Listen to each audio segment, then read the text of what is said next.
Hey y'all, welcome back to my channel. Just welcome if you're new. My name is Eboni Harris and I'm a serial entrepreneur based in Houston, Texas. So today I'm talking about living authentically. Every year I choose a word or a couple words to kind of live by within that year. And for 2024, my word is authentic. This has been an important aspect of my life as I have moved more into becoming authentic. I have done interviews in the past where they ask, what do you feel like has led to where you are right now? And I'll say it's my authenticity. But I don't feel like I've always put it at the forefront. It's just I have a persona that I will put on here and there. But then when people get to know me, or even with my clients, like over time, then I kind of am able to be a little bit more authentic, right? But for me, I want to be able to say that I am being authentic in every aspect of my life. And so I just want to share a little bit more about that, because we often talk about living authentically, but we don't really know what that means, right? We know who we are, or some of us know who we are, because some of us don't, right? But I don't know if we always truly understand what it means to live authentically. And so I want to go through one, just a general definition, but also I want to talk about like what it meant for me when I decided to make that the word of the year, what I wrote down to go along with that, and kind of give a little bit more nuance and understanding of what living authentically actually means, and see if it resonates with you. So let's just start with like a really basic definition, right? I, again, hit Google definition. So the definition says of undisputed origin or genuine. When we're talking about living authentically, that's not necessarily what they mean. They're probably talking about an authentic piece of work, an authentic piece of art, an authentic, bag or whatever, like a luxury bag or something like that, right? But I think that definition can truly resonate with us as individuals, right? I think the first part of undisputed origin is no one can take away who you are. No one can take away where you come from. No one can take away your origin. You are who you are. You come from where you come from. You have the experiences that you've had. Like, no one can deny what you are made of and who you are. And genuine just means you're showing up in that way.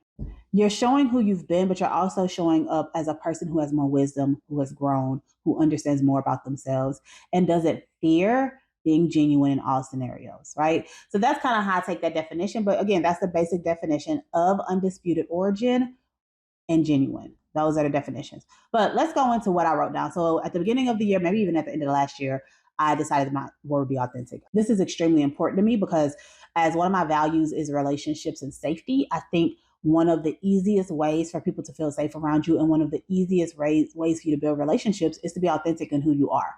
Because if people feel like they truly know who you are and they truly get to see you, then they're not concerned. They don't have to put on a mask. They're not worried about how you may turn into someone else later, or how you may act differently later, right? If you show up fully as yourself, and when I say fully, I mean all aspects of you, curated sometimes, right? Depending on the platform or the person and things like that, but you're still showing all aspects of yourself, then it's a lot easier to kind of build relationships and for people to feel safe around you. So that's why being authentic is extremely important to me, because even as a therapist, yes, I'm a professional, but that's a part of me. So I get to show that part of me sometimes, but also I'm a little silly. So I get to show that part of me sometimes. Sometimes I get a little, I just got to let you know what it is, the way I need to let you know what it is, right? And so all those parts of me are authentic, right? And I think sometimes when we hear the word authentic, we think, oh, I need to be me all the time in all aspects. And it's like, sure, but recognize that there are different versions of you. Recognize that you have different parts and aspects and traits and characteristics that show up in different situations. And that doesn't mean you're not being authentic. If I'm speaking on stage and this is the way I talk, if I'm talking in a video and I talk like this, that does not mean I'm inauthentic. Slang will also make their way into my speeches and into my videos, right? But when I'm talking to friends, there may be some added little, colorful language that's added to it that I may not put in a YouTube video, that I may not do when I'm talking to my clients. That does not mean I'm not authentic. I feel like there's a struggle between authenticity, and especially when it comes to like Black and brown people, there's been a lot of conversation around authenticity and professionalism and what that means. But I think we have all of these parts of us. And yes, we don't show every part of us to every aspect of our life all the time. But again, my professional part is there. My confident part is there. My quiet part is there. My talkative part is there. All of that is a part of me. And so I get to pick and choose when I show up in those ways and what works for me and what feels authentic to that scenario, right? Right now I'm at home. I'm wearing sweatpants and a tank top and a jacket. the jacket may not be here, but this is my typical outfit when I'm at home or if I'm going to do something casual. But if I'm going to go to a professional lunch and learn, I'm not going to wear sweatpants. I'm just not, because there's also a part of me that likes to wear like cute dresses and a little cute heels, and that likes to wear slacks and do it up that way too. If I go to a gala, I'm not gonna wear slacks. I like to wear gowns. I like to wear a lot more makeup and be put together a little bit more, right? And so I think, again, when we're talking about living authentically, it's also living authentically for the moment that you're in, and not just feeling like I should show up how I want to show up no matter what. That's my 2 cents. People may disagree, but that's just how I feel. So I'm going to share how I plan to live more authentically in 2024 in hopes that it inspires you. So the first one is honoring myself on a consistent basis. And this means that I am going to be aware. I'm going to be present in my body. I'm going to know what I need, what I want, and all of that. And I'm going to honor that. If I'm going to honor myself on a more consistent basis, if I'm going to take stock in what I have going on and pay attention to what's happening in my body, pay attention to what's happening emotionally, then that means I have to make decisions that may not look how I used to look, or may not look the way decisions that may not look the way that they used to. I have to make decisions that are honoring what I am going through at that time, right? I have been a hustler for a very long time since I was a very young kid. I have been a hustler.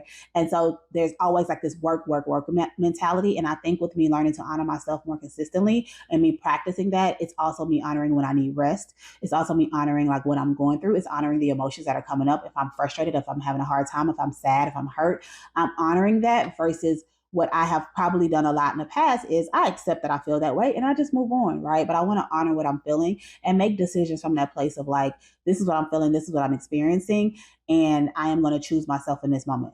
So honoring yourself doesn't mean that you always do the thing that you feel. It's just kind of acknowledging and tapping to the feeling of it and recognizing what's happening and then making a choice from there versus just doing what you automatically would do. So that's how I would define that. The next one is making decisions that align with who I am and or who I want to be. And so just really being, again, that self-awareness is a big part of this. Being very aware of the things that I do. There's so many things. I am almost 40 years old. There's a lot of things I do just out of habit. There's a lot of things I just do because it comes naturally, right? And really trying to set up ways to say where I have to put a little bit more thought into it. I am tapping into like, who am I? Am I a person that spends 2 hours on social media? No. Who do I want to be? Do I want to be a person? No. I want to spend time. If I'm on social media, I want to be spending time on social media, connecting with people. I want to be spending time on social media, talking to people within my audience, talking to people that resonate with what, things that I enjoy or resonate with who I am. I want to spend that time there. I don't want to spend 2 hours on social media just scrolling. I'm not interested in that. And so because of that, I have to think, hey, does this align with who I am or does this align with who I want to be? I have to start breaking those habits so that I can align more with that. I want to look at the habits I have in my life and I want to make decisions that move more toward who I want to be and align with who I see myself as right now. Another really big one for me that I really need to continue to work on, I'm going to be honest, I'm not always there, is focusing on the next best decision without having to have it all figured out. I am a planner to an extent. Actually, no, I'm a planner. I'm a planner. The implementation piece is the part that I often struggle with, which is why I ended up starting a business where I have people that implement for me and where I work with other businesses and have implementers that can help them kind of move their vision ahead. I will plan all day. I will crunch the numbers. I will come up with a clear, every 2 weeks, we're going to do this. Every week, I'm going to do that. I will have all of that strategically planned out. And then it just sits there. I have so many different versions of my business that I have come up with that have all of this detail around how much I communicate with my audience, what type of products I want to give, how I want them to feel. I will plan to my heart's content. But when it comes to the action, we fall short. So that is why I want to be focused on, yes, it's great to have a plan. You can have a plan. And from someone who has been in business for myself for over 13 years, having a plan is cute, but you also need to have room for life to happen. And so that means I kind of look more at life as okay, I have a vision of what I want my life to look like. I have a vision of how I get there. But I also understand that sometimes you just got to make the next best decision. Sometimes I need to say, let me go ahead and record some videos. And while I may not have an exact format of this month, because I used to have Mondays is this and Wednesdays is this. And this week the theme is going to be, I used to do that, right? And it's great. but we're getting into that, what is that, analysis paralysis. We move into that space and we're spending so much time planning and thinking and researching and all of that, but we never get to the part of action. And because me living authentically is extremely important to me, I want to live in action. I want to move. I want to do things that actually impact the bottom line versus planning for what could be if I did do it. Right. And so that's me living authentically. That's me saying, you know what? I don't need to have all of the information. I don't need to do all of the research. I know a lot. I know a lot. And you know a lot. We know a lot. We know a lot about ourselves. We know a lot about what we want in life. We know it. We have it. Let's just start making decisions about it. So I'm really big on what's the next best decision I can make. Let's start with the habits first versus planning out the full system before we even get the habits in place. Okay. And last, this is probably the most important for me, just based on what I do for a living and what I believe as far as who we are and what we deserve. I'm just going to love on myself some more, right? Loving on myself is on the list of living authentically. And when I say loving on myself, I'm referring to self-care. I'm referring to self-love. And my definition of self-care is loving yourself, past, present, and future, right? Choosing ways to love on yourself, choosing ways to care for yourself, your past self, your present self, and your future self. Examples I always give of this is if we're talking about loving on our past self, that could be therapy, that could be working through your childhood traumas, that can be, taking care of the younger version of you that didn't get taken care of when you were younger. That's loving on your past self. When I talk about loving on my present self, that can be me taking a nice long bath and relaxing. That can be me going to get my hair done. That can be me moving my body because it feels good and stretching and things like that. And when I talk about taking care of your present self or loving on your present self, that means cleaning up. That means doing a budget, which is on my list today. That means investing in your future, right? Those type of things are the things that take care of you tomorrow. I may not want to clean today. I may not care about a clean apartment today. But tomorrow when I come home, I'm going out of town in a couple of days, when I come back from being out of town and I walk into a nice apartment, do you know how great it feels when you come from a trip and you walk into your apartment and it's clean and all you have to do is just unpack? You don't have clothes everywhere. You're not coming into a mess and thinking about, I got to get this done. I got to clean. It's already done, right? So that's what I mean when I talk about loving on myself. I want to love on the past version of myself. I want to love on the present version of myself. And I want to love on the future version of myself. So I hope this helps in helping you decide what it means to be authentic. Let me know your thoughts. Do you resonate with this? Do you have a different type of definition of being authentic? Is that something that you're trying to do in 2024? Let me know in the comments. I love doing a series. So if you like this video, like it, subscribe, let me know so that I can do more. I have another one coming up with the same living authentically. But if you have questions about living authentically, if there are things that you want to know, put it in the comments and I'll make this into a little series so we can have a playlist of how to live authentically. All right. Thank you so much for watching. That's all. Bye.